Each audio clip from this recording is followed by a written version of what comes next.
trade, commerce, military, and more.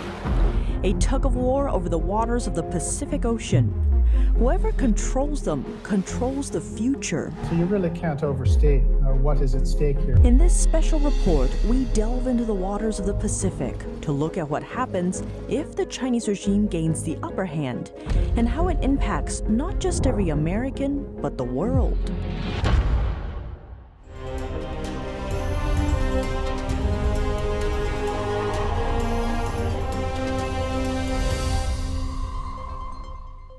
Welcome to China in Focus. I'm Tiffany Meyer. The preeminent Pacific power. That's the title the United States is used to holding. But now it could all be lost. We would find ourselves actually defending America from Hawaii. And if you play that out a little more, you're actually defending America from a lot closer to the U.S. West Coast. That's Grant Newsham, retired Marine Colonel and director of One Korea Network. He notes that it took many bloody battles in World War II to cement that title.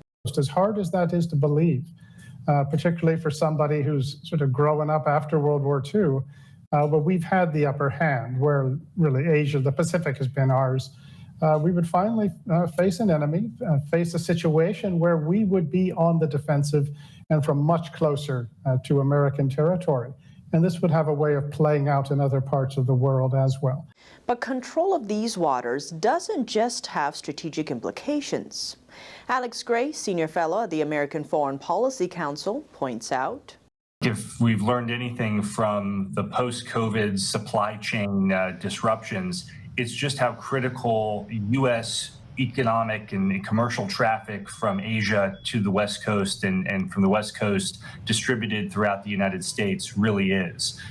We continue to be reliant in so many ways on trade and commerce coming from not just China, but from Southeast Asia and from India. And so much of that is going to traverse through the Pacific and end up in West Coast ports. Gray adds a big part of that has to do with our current economic model.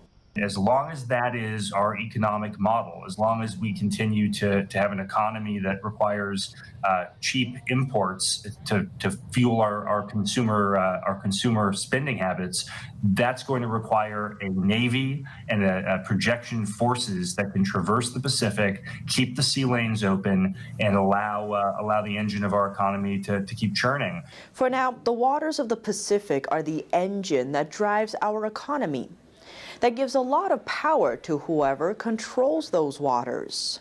Gray notes the one that has that power has the ability to deny access or keep open access is going to play a major role in determining the commercial future of the wider Pacific. And that's what the Chinese partially want. That ties into the Chinese Communist Party, or CCP's, goals of becoming the global hegemon. Gray notes when it comes to the Chinese regime, they want to be a global power.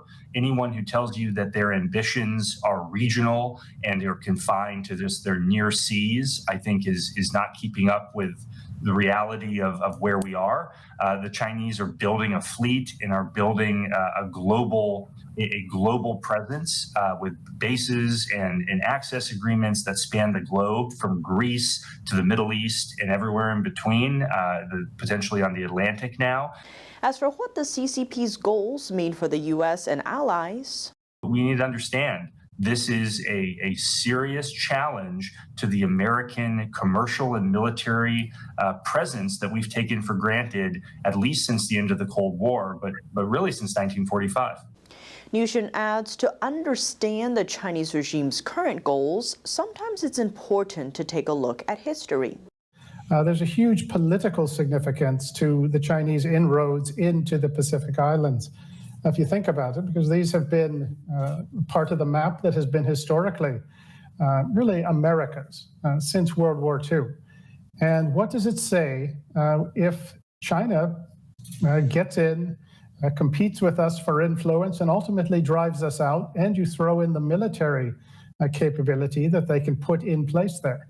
It certainly looks like they're the country that's on the rise, and the Americans can't get their act together. And it's not just Americans who notice this, but everyone else in the region will notice it, and the world will notice it.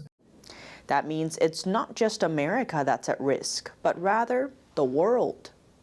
Part of that risk is the shrinking global space as technology and weapons capability expand. And so if we have a Chinese base or an access agreement in places like one of the Micronesian islands, or in a place like Vanuatu or Papua New Guinea or the Solomon Islands, you go down the list of places, there's going to be a significant danger to the ability of the United States to operate freely and independently in the Indo-Pacific. And that's a military threat, and it's an economic threat.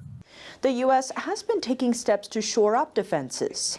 Vice President Kamala Harris recently spoke to Pacific Island leaders via video call. The message, while the U.S. failed to look after the islands in the past, that's changing. The U.S. has opened up 2 new embassies in Kiribati and Tonga.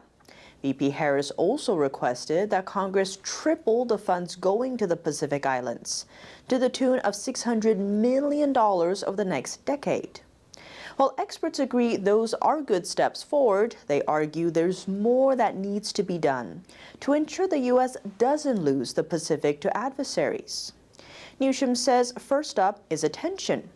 Now there is more attention being paid to the Pacific Islands and to the Asia-Pacific, the Indo-Pacific in general, than there has been for a good long while. For about 20 years, America was distracted by Afghanistan, by Iraq, but now it's getting the attention it deserves. And that's the real significance of it. And also, there's a recognition that China really isn't our friend, although a lot of people haven't quite given up on the possibility that with just a little more effort, they might come to like us. With the attention has come high-level visits. But Gray argues while that's a good first step, there needs to be more.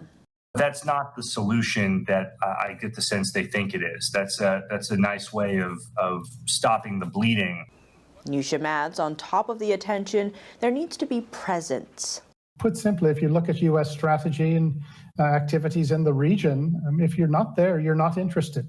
And there's been a tendency to think that if we just pitch up with a 3 or 4-star admiral or general, and he meets the president or the chief of the whatever the military they've got, and then they have a nice tea and they go away, that somehow has solidified our presence.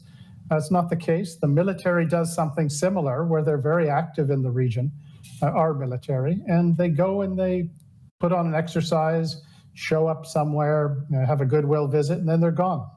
That's because when there's a vacuum, it gets filled. If the U.S. isn't the one in the region, then who is? Now, who is there all the time? It's the local Chinese businessmen, the Chinese shopkeepers, the Chinese diplomats who are there in numbers just about everywhere, and they're very clever. They are effective. So the presence is really what matters. But as to why presence is so important, Newsham adds it's offering alternatives. So much of what Chinese influence depends on is a vacuum. And by a vacuum, I mean there's nothing to challenge it. There's no alternative for many of these countries. And they will tell you that. You'll hear them sometimes say, look, we're not doing this by choice, but what other options do we have? And that's where the Americans and the free nations need to provide them with some options. To make that a reality, Gray lays out 2 steps. Firstly, there should be an American embassy in every Pacific island. We have embassies in every country in Africa, throughout Central Asia. We should have an embassy in every Pacific island. That's all for today's China in Focus on YouTube. We're now sharing a shortened version of our program here after being demonetized for more than a year. Here's what to look out for in our second half. We hear more from experts on what other steps need to be taken to secure the Pacific, the effects that'll ripple out if we don't, and how there could be a shift in power. The full episode is available on our partner platform, Epoch TV. To sign up, click the link down below. Thanks for watching China in Focus. I'm Tiffany Meyer, and see you tomorrow. Presenting the heritage of traditional Chinese martial arts, promoting martial ethics, and reviving the true tradition. The 2022 NTD International Traditional Chinese Martial Arts Competition preliminaries will be held in New York and Taiwan. On August 28th, the finals will be broadcast live online worldwide. Registration hotline 1-888-477-9228. For more information, please visit martialarts.ntdtv.com.